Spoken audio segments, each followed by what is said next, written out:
8-4 নয়, 7-5 নয়, 6-6 নয়, 7-5 নয়, করতে হবে 12-0 তৃণমূলের পক্ষে। তৃণমূল জিতলে আপনি আপনার অধিকার পাবেন, আর বিজেপি জিতলে আপনি আপনার অধিকার থেকে বঞ্চিত হবেন। তৃণমূল জিতলে দুমুঠো ভাত, আর বিজেপি জিতলে ধর্মে ধর্মে আঘাত। তৃণমূল জিতলে বিজেপি কুপকাত, আর বিজেপি জিতলে সাম্প্রদায়িক সংঘাত। কি বাঁচবেন সিদ্ধান্ত আপনাকে নিতে হবে। তৃণমূল জিতলে দুয়ারে রেশন, আর মোদি জিতলে দুয়ারে ভাষণ।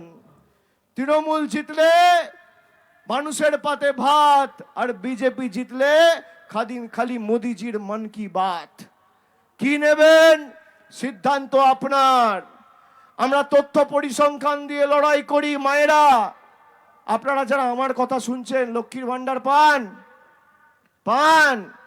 এই বিজেপির নেতা, বিজেপির রাজ্য কমিটির একজন মেম্বার আজ থেকে 5 দিন আগে সভা করে বলেছে, যে মেয়েরা বা যে মহিলারা, যে মায়েরা লক্ষ্মীর ভান্ডার পায় তাদের খাঁচায় বন্দি করে রাখো, ঘরে বন্দি করে রাখো, তারা যেন ভোট দিতে না পারে।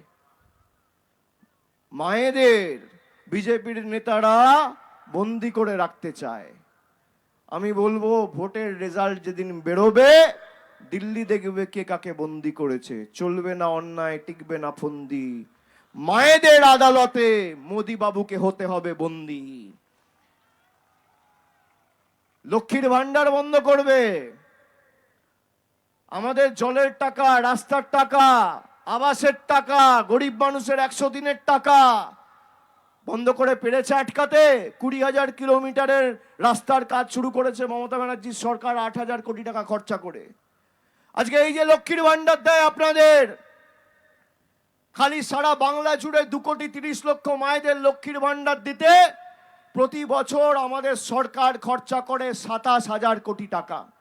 যতদিন মমতা ব্যানার্জির মামাটি মানুষের সরকার বাংলার মাটিতে আছে, আপনার লক্ষ্মীর ভান্ডারের উপর কেউ চোখ তুলে তাকাতে পারবে না। যতদিন আমরা আছি আপনি লক্ষ্মীর ভান্ডার মাসের প্রথমে পাবেন, কেউ আটকাতে পারবে না।